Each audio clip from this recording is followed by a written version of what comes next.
बिस्मिल्लाहिर्रहमानिर्रहीम। अस्सलाम वालेकुम। मेरा नाम अकबर अहमद हुसैन है और आप लोग मेरा चैनल देख रहे हैं लर्न विद अकबर अहमद। तो बच्चों, आज का जो लेक्चर है ये हमारा वेब डेवलपमेंट का लेक्चर नंबर 40 है। और इस लेक्चर में हम लोग क्या पढ़ेंगे, introduction to query builder in PHP Laravel. तो अगर आपने इससे पहले वाला लेक्चर नहीं देखा जिसमें हमने रा क्यूरीज के बारे में डिस्कस किया था, लेक्चर नंबर 39, तो मैं आप लोगों से ये रिक्वेस्ट करूँगा कि आप उस लेक्चर को भी देख लें ताकि आप लोगों को जो है क्यूरी बिल्डर के बारे में अच्छे तरीके से आइडिया हो जाए। तो बच्चों, क्यूरी बिल्डर क्या होता है? क्यूरी बिल्डर होता है, it is a flexible fluent interface to build database queries. तो ये भी क्या करता है कि आपकी जो डेटाबेस क्यूरीज को मैं बनाने के लिए एक इंटरफेस जो है प्रोवाइड करता है। अब इसमें क्या होता है, it allows interaction with the database without रा क्यूरीज। यानी यहाँ पे क्या होगा क्यूरी बिल्डर्स में कि आप रा क्यूरीज के बगैर ही डेटाबेस के साथ इंटरेक्ट कर सकते हैं। अब सवाल ये पैदा होता है, व्हाई यूज़ क्यूरी बिल्डर्स? तो उसके लिए क्या होता है, ये सिंपल होता है, रीडेबल होता है और सिक्योर होता है। जो मैंने आपको लास्ट टाइम बताया था रा क्यूरी में कि आप एसक्यूएल इंजेक्शन को क्या कर सकते हैं, प्रिवेंट कर सकते हैं। तो ये चीज़ जो है आपको क्यूरी बिल्डर में हेल्प आउट होती है। अब इसके की फीचर्स क्या होते हैं? ईज़ी क्रड ऑपरेशन है, मतलब आप जो डिलीट है, सेलेक्ट है, अपडेट है और क्या कहते हैं, इंसर्ट है, वो आप इजीली कर सकते हैं। इसके अलावा आप इसमें जॉइंस लगा सकते हैं। आने वाले लेक्चर्स में हम देखेंगे जॉइंस, एग्रीगेट फंक्शन और सब क्वेरीज किस तरीके से लगाते हैं। वर्क्स विद मल्टीपल डेटाबेस, मतलब आप इसको माई एसक्यूएल, एसक्यूएल, पोस्टग्रेस जिसके साथ मर्जी यूज़ करें, ये कंपैटिबल है। और फ्लुएंट चेनिंग ऑफ मेथड्स है, मतलब आप के मेथड जो हैं वो चेन्स में बन जाते हैं। अभी हम आगे जब मेथड्स देख बनाएंगे तो वहाँ पे आपको मैं बता दूंगा कि ये चेनिंग क्या होती है। अब ये इसका यूज़ क्या होता है? सबसे पहले जैसे मैंने रॉ क्यूरी में बताया था, यहाँ पे भी क्या होगा, आपको यूज़ इल्यूमिनेट सपोर्ट फसाड और डीबी की एक क्लास को यूज़ करना होगा। और इसके बाद क्या होता है कि आप कोई डॉलर यूज़र या कोई भी वेरिएबल बना के इसमें इज़ इक्वल टू आप डीबी की क्लास कोलन कोलन और टेबल, और इसके बाद जो डेटाबेस का आपका टेबल है उसका नाम, और उसके बाद आप गेट करेंगे तो ये सारा का सारा रिकॉर्ड जो है डॉलर यूज़र में आके उसको स्टोर कर देगा। जैसे यहाँ पे बताया कि भी गया है, fetch all records from a table. और अगर सिंगल रिकॉर्ड ये होगा तो यहाँ पे देखें एक आपको वेयर की क्लॉज लगा के और आगे एक फर्स्ट का फंक्शन यूज़ करेंगे, और ये सारे फंक्शन जो है आपको क्यूरी बिल्डर प्रोवाइड करता है। अब इसमें कुछ बेसिक्स ऑपरेशंस होते हैं क्यूरी बिल्डर की, ये बेसिक्स क्यूरीज होती हैं जो आप यूज़ कर सकते हैं। टेबल का एक फंक्शन है, गेट का, वेयर का, फर्स्ट का, फाइंड का। इसी तरीके से काउंट का है, इंसर्ट का है, इंसर्ट गेट आईडी का है, अपडेट का है, डिलीट का है। तो ये कुछ बेसिक्स ऑपरेशन जो है जो हम क्यूरी बिल्डर में हम देखेंगे। तो आइए सबसे पहले मैं अपना लोकल होस्ट पे चला जाता हूँ। तो पीएचपी माई एडमिन लोकल होस्ट पे चला गया हूँ। तो मैंने ऑलरेडी आपको पता है एक डेटाबेस बनाई थी रिलेशनशिप की, टीचर्स की। टीचर के अंदर मैंने क्या रखा हुआ है बच्चों, एक टीचर आईडी और टीचर नेम। तो टीचर आईडी है ये मेरी प्राइमरी की है, टीचर नेम में मैंने ये 4 टीचर्स जो हैं वो ऐड किए हुए हैं। अब बच्चों मैं क्या करता हूँ, मैं इसको सारा जो है इसी टेबल को जो है क्यूरी बिल्डर्स के हेल्प से क्या करूँगा, इसको मैनिपुलेट करूँगा। तो मैं अपने वीएस कोड पे चला जाता हूँ और यहाँ पे ऑलरेडी मैंने क्या किया हुआ है, एक कोर्स कंट्रोलर बनाया हुआ है। तो यहीं पे मैं सारे का सारा मैनेज करता हूँ।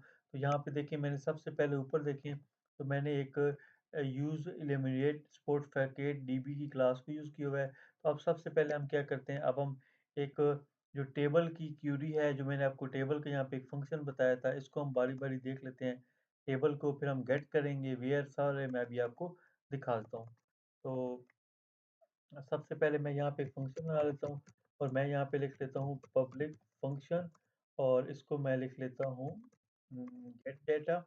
और इसके बाद मैं ये बॉडी बना के और ये करके, और अब मैं यहाँ पे क्या करता हूँ, एक वेरिएबल बना लेता हूँ dollar query which is equal to, यहाँ पे मैं लिखूँगा डीबी कोलन कोलन, और इसके बाद मैं ये टेबल, और टेबल के अंदर मेरे वो डेटाबेस के टेबल का नाम आ जाएगा। तो मेरे पास जो है, जो मेरी डेटाबेस का टेबल है वो मेरे पास क्या है, यहाँ पे टीचर्स है। तो आइए मैं यहाँ पे क्या लिखूँगा, मैं यहाँ पे लिख दूँगा टीचर्स, और इसके बाद मैं इसको सेमीकोलन करूँगा। तो ये क्या कर देगा, जो टीचर का सारा रिकॉर्ड है वो इसमें आके स्टोर कर देगा। इसके साथ मैं यहाँ पे गेट का फंक्शन भी लगा लेता हूँ। ये मेरे पास क्या हो जाएगा, गेट। गेट क्या करेगा, तमाम का तमाम जो है टीचर्स के अंदर से रिकॉर्ड जो है वो डॉलर क्यूरी में एरे की फॉर्म में आके स्टोर कर देगा। और इसके बाद मैं क्या करता हूँ, मैं इको का टैग यूज़ करता हूँ यहाँ पे सेमीकोलन, और यहाँ पे आ जाएगा प्री टैग। और इसके बाद मैं प्रिंट आर कर देता हूँ और प्रिंट आर में मैं क्या कर दूँगा, मैं डॉलर क्यूरी कर दूँगा और उसके बाद मैं क्या कर दूँगा, सेमीकोलन लगा दूँगा। तो ये मेरे पास क्या हो गई है, ये मैंने किया है कि क्यूरी बिल्डर के एज़ अ टेबल और उसके बाद गेट फंक्शन को यूज़ किया है। अब इसके लिए क्या करना पड़ेगा, मुझे एक राउट बनाना पड़ेगा। तो यहाँ पे क्या होता है, राउट कोलन कोलन और यहाँ पे आ जाएगा गेट। राउट के बारे में ऑलरेडी मैंने बहुत अच्छा डिस्कस किया हुआ है, आप वो देख सकते हैं। तो यहाँ पे आ जाएगा गेट डाटा कॉमा और इसके बाद आ जाएगा आपके पास जो आपका कंट्रोलर था, तो मेरे कंट्रोलर का नाम था कोर्स कंट्रोलर कोलन कोलन ये क्लास, ये एक एरे क्लास है और यहाँ पे मैं एक वो फंक्शन बना दूंगा अपना, जो मेरा लिखा बनाया हुआ था गेट डाटा का। तो यहाँ पे ये देख सकते हैं आप कि ये मेरा गेट डाटा का था, तो यहाँ पे मैंने फंक्शन बना दिया है। यूआरआई जो है बच्चों, इसमें आप कोई भी नाम दे सकते हैं, मैंने अपनी कन्वीनियंस के लिए ये वाला नाम दिया हुआ है। तो अब मैं क्या करता हूँ, अपने टर्मिनल पे चले जाता हूँ और यहाँ पे न्यू टर्मिनल पे आ जाता हूँ और यहाँ पे आके मैं सबसे पहले एक कमांड लिख लेता हूँ PHP आर्टिसन ऑप्टिमाइज़ की, क्योंकि समटाइम क्या होता है कि जब मैं सर्व करता हूँ आर्टिसन को तो वो मेरा समटाइम नहीं लोकल होस्ट चलता और वो राउट फाउंड नहीं होता। लिहाज़ा ये सारा कॉन्फ़िगर होके इसके बाद मैं कर दूँगा PHP आर्टिसन और यहाँ पे आ जाएगा सर्व। तो ये मेरा लोकल होस्ट बन गया है और इस पे क्या हो जाएगा, बाय डिफ़ॉल्ट मुझे लारावेल 11 का जो डॉक्यूमेंटेशन पेज है वो मेरा क्या हो जाएगा, ओपन हो जाएगा और इसके बाद मैं यहाँ पे फॉरवर्ड स्लैश और इसके बाद मैं यहाँ पे लिख देता हूँ गेट डाटा। ये क्या करेगा मेरे पास, अभी फिर ये राउट फाउंड नहीं हो रहा क्योंकि मैंने ये डाटा कैपिटल आ गया है। इसको स्मॉल में कर देता हूँ, ये फिर वही कर रहा है। चलिए मैं इस तरह करता हूँ कि इसका नाम चेंज। तो ये बच्चों मैंने इसका नाम यहाँ पे यूआरआई में टीचर कर दिया है। तो ये देखें, आप यहाँ से देखते हैं कि टीचर का यूआरआई नाम किया है। तो इसने मुझे क्या कर दिया है, सारे का सारा जो डाटा था जो वहाँ से यहाँ पे टीचर्स के टेबल से, वो इसने क्या कर दिया, with the help of query builder जो है मुझे गेट करके ला दिया है। तो इसी तरीके से क्या होता है बच्चों कि आपके पास जो है एक वेयर का मेथड भी होता है जो आप क्यूरी बिल्डर के थ्रू हेल्प कर सकते हैं। अब वेयर का मेथड क्या होता है कि आप सिंपल जो है यहाँ पे एक आईडी बता देंगे कि जो जिसके साथ जिसको आप इसके साथ मैनिपुलेट करना चाह रहे हैं। तो मैं यहाँ पे लिख लेता हूँ, यहाँ पे मैं एक बना के और मैं यहाँ पे लिख लेता हूँ वेयर और इसके बाद मैं यहाँ पे लिख लूँगा टीचर आईडी और इसके बाद मैं यहाँ पे लिख दूँगा 1 और इसके बाद मैं इसको गेट कर दूँगा। तो अब की बार क्या हो जाएगा कि अब की बार आपका जो है जो टीचर आईडी 1 है उसका डाटा जो है ये क्या करके आपको ला के दिखा देगा। तो इसको भी ज़रा देख लेते हैं हम।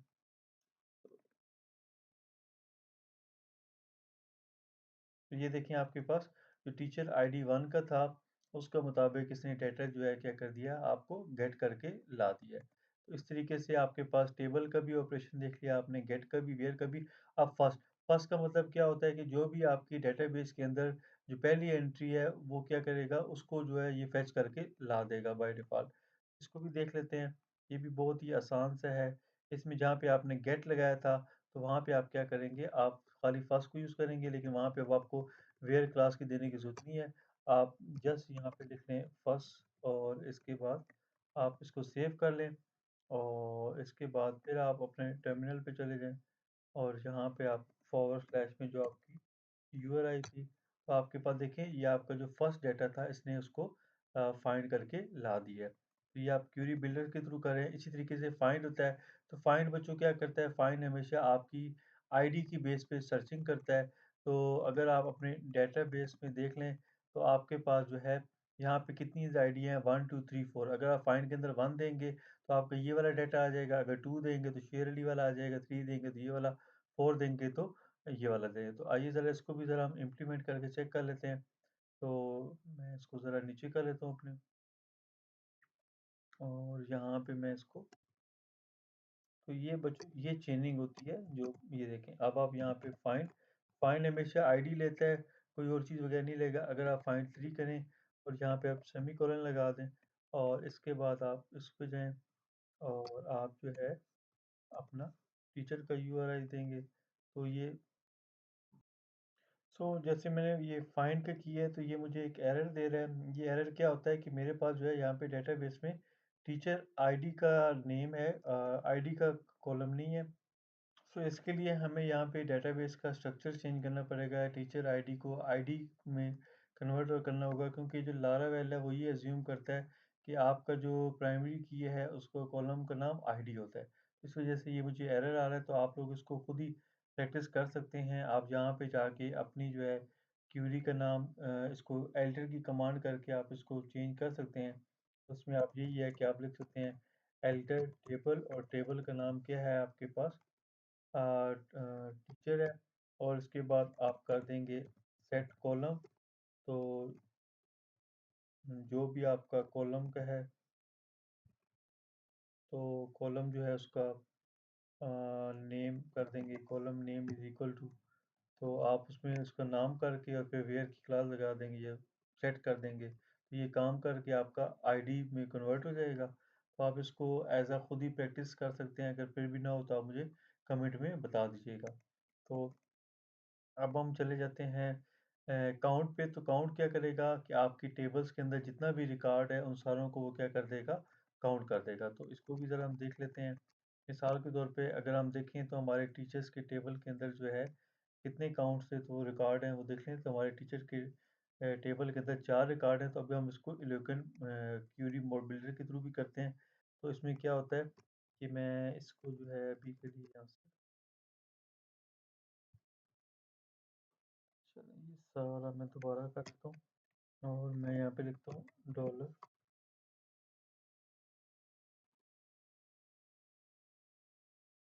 Dollar query is equal to DB colon colon, और यहाँ पे मेरे पास आ जाएगा टेबल, और टेबल के अंदर मेरा आ जाएगा टीचर्स आ जाएगा। और इसके बाद जो है मैं क्या कर दूंगा, काउंट का एक मेथड लगा दूंगा।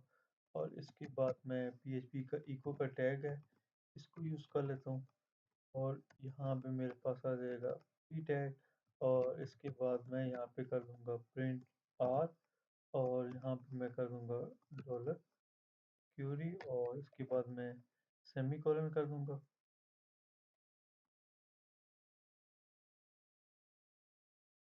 और इसके बाद मैं यहाँ पे खाली टीचर। तो ये देखें आपके पास काउंट ने क्या कर दिया है, वो 4 रिकॉर्ड्स का काउंट जो है आपको वापस रिटर्न कर दिया है।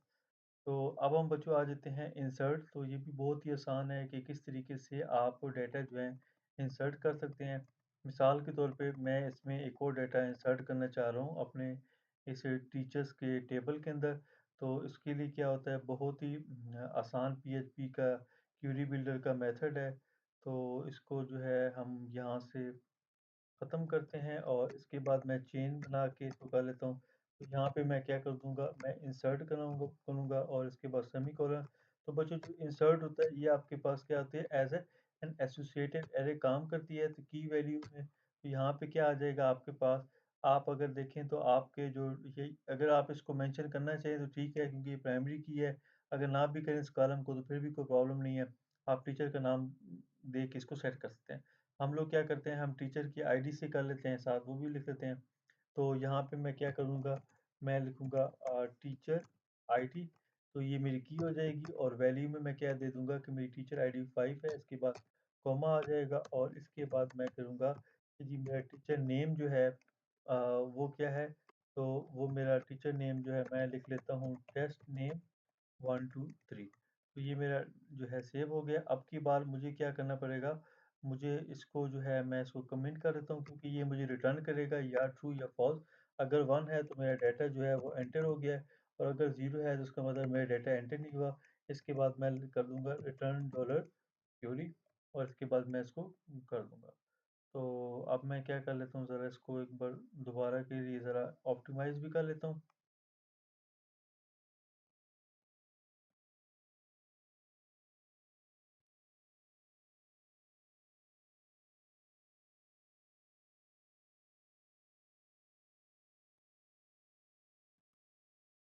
और अब मैं लिख लेता हूँ PHP आर्टिसन सर्व।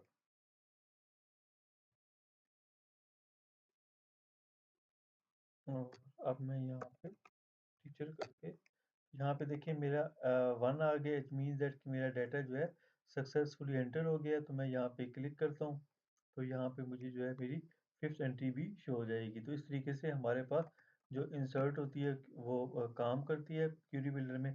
अब हम देखते हैं इंसर्ट गेट आईडी। तो बच्चों होता क्या है कि जब भी आपने डेटाबेस में इंसर्शन करनी है तो आप आईडी की बेस पे करते हैं। जब आप अपने रोल्स बनाते हैं तो आप सेशन में अपनी आईडी को स्टोर करते हैं। मिस अब हम क्या करेंगे, हम इंसर्ट गेट आईडी के थ्रू करेंगे कि हमारी जो आईडी है ना वो हमें रिटर्न हो जाए। तो उसके लिए हम क्या कर लेते हैं, हम इसको अभी के लिए क्लोज़ कर लेते हैं और यहाँ पे हम एक और रिकॉर्ड जो है बना लेते हैं। तो मैं अभी के लिए सारे को जो है मैं कमेंट कर देता हूँ और इसको मैं दोबारा से लिख लेता हूँ। तो मैं यहाँ पे लिख लेता हूँ dollar query is equal to DB colon colon, उसके बाद मैं टेबल और इसके बाद मेरे पास क्या आ जाएगा, टीचर्स आ जाएगा और इसके बाद मेरे पास जो फंक्शन है इसका इंसर्ट, तो ये गेट आईडी और ये भी एक एसोसिएटिव एरे होती है आपके पास। तो ये अब ये आईडी भी आपको साथ रिटर्न कर देगा। तो मिसाल के तौर पे मैं कर रहा हूँ टीचर आईडी, तो अभी क्योंकि मेरे पास रिकॉर्ड जो है वो मेरा 6वां रिकॉर्ड है, तो इसके बाद जो है मैं कर देता हूँ टीचर नेम और इसका नाम जो है मैं कर देता हूँ एक्स वाई जेड। तो अब ये क्या हो जाएगा बच्चों कि ये मेरे पास जो है क्यूरी में जो है इसकी आईडी जो है वो इंसर्ट गेट आईडी की मदद से इसमें स्टोर करेगा। तो आइए हम इसको भी ज़रा चेक कर लेते हैं, हम अपने टर्मिनल पे जाके देख लेते हैं इसको। तो इस पे भी मैं लिख लेता हूँ PHP आर्टिसन और फिर मैं कर लेता हूँ सर्फ।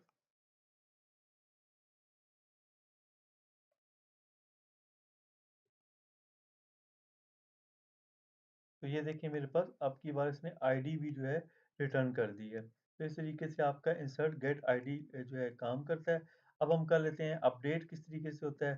तो ये भी बहुत ही आसान है। अब इसके लिए क्या होता है कि हमें आईडी का पता हो कि हम किस आईडी को अपडेट करना चाह रहे हैं। तो मिसाल के तौर पे मैं यहाँ पे जो मेरी आईडी है, आईडी नंबर 6 है, इसी को मैं अपडेट करता हूँ, एक्स वाई ज़ेड की बजाय कोई एक अच्छा सा नाम दे देता हूँ। तो इसके लिए जो है हम लोग क्या करते हैं, मैं अगेन जो है इसको फिर कमेंट कर देता हूँ और जो है यहाँ पे बल्कि सारे को जो है ना मैं यहाँ से हटा देता हूँ और अब मैं क्या करता हूँ यहाँ पे एक क्यूरी लिख लूँगा, dollar query is equal to और यहाँ पे डीबी कॉलन कॉलन और यहाँ पे मेरे पास आ जाएगा टेबल और यहाँ पे मेरे पास आ जाएगा टीचर और इसके बाद या आपका जो चेनिंग वाला मेथड था, तो आप ये लगा के आप लिखेंगे सबसे पहले वेयर की क्लॉज़ देंगे और अब आप कर रहे हैं किस पे कि आपको टीचर आईडी आपको जो है किस पे करना है, 6 पे करना है और इसके बाद अगेन आप लिख लेंगे, अब आप करेंगे अपडेट और अपडेट के बाद आप यहाँ पे सेमीकोलन और ये भी बेसिकली आपके पास क्या होती है, एसोसिएटिव एरे के तौर पे काम करती है। तो अब आपने क्योंकि टीचर आईडी 6 बता दी है, तो आप वहाँ पे कह देते हैं कि जी मैं इसका जो टीचर का नेम है, वो मैं क्या करना चाह रहा हूँ, तो मैं यहाँ पे करना चाह रहा हूँ, इसका नाम सज्जाद मुग़ल। तो ये मेरे पास क्या हो जाएगी, ये मेरा जो है डाटा अपडेट हो जाएगा। तो अब हम इसको भी देख लेते हैं ज़रा और इसके बाद हम यहाँ पे तो यहाँ पे ये देखिए आपके पास 1 हो गया, इट मीन्स दैट कि आपका डाटा जो है वो भी क्या हो गया, अपडेट हो गया है। तो आप यहाँ पे जाके क्लिक करके चेक कर सकते हैं। तो आपकी जो आईडी नंबर 6 थी वहाँ पे क्या आ गया, सजाद मुग़ल आ गया। तो अब हमारे पास आ गया बच्चों जो लास्ट होता है डिलीट वाला। इसको भी ज़रा हम देख लेते हैं, ये भी बहुत आसान है। तो इसमें भी बच्चों क्या होता है कि सिंपल जो है आपके पास जो है मैं इसको दोबारा यहाँ से ख़त्म कर देता हूँ और यहाँ पे मैं लिख देता हूँ dollar query is equal to DB colon colon और यहाँ पे मैं टेबल करके और इसके बाद मैं यहाँ पे कर देता हूँ टीचर और इसके बाद यहाँ पे भी आपको वो आईडी चाहिए होगी, तो मैं कहता हूँ जी वेयर मेरे पास जो है टीचर आईडी, मैं किसको डिलीट करना चाह रहा हूँ, 6 को करना चाह रहा हूँ और इसके बाद मैं जस्ट क्या करूँगा, एक डिलीट का फंक्शन जो है इसको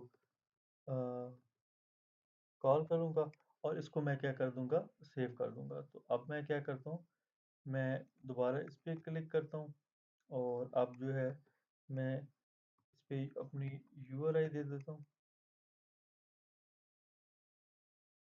ये देखिए मेरे पास डाटा ये भी क्या हो गया डिलीट हो गया। तो ये देखें ये मेरे पास 1 आ गया है, इसका मतलब क्या हो गया कि आपका डाटा भी जो है सक्सेसफुली डिलीट हो गया है। तो अब मैं यहाँ पे जाके दोबारा क्लिक करता हूँ, तो मुझे जो है जो मेरी रिकॉर्ड नंबर 6 था वो यहाँ से क्या हो गया डिलीट हो गया है। तो ये बच्चों हमारे पास आज का एक ओवरऑल लेक्चर था। मैं उम्मीद करता हूँ कि आप लोगों को ये लेक्चर पसंद आया होगा। आप लोगों से यही है कि आप इसकी प्रैक्टिस करें और इससे आने वाले लेक्चर में हम वेयर की और कुछ क्लासेस को देखेंगे और फिर हम जॉइंट्स को देखेंगे। तो ये हमारा थ्योरी बिल्डर वाला भी जो लेक्चर है, ये भी हमारा कंप्लीट हो जाएगा। तो मैं उम्मीद करता हूँ कि आप लोगों को मेरा लेक्चर ये पसंद आया होगा। Thank you so much.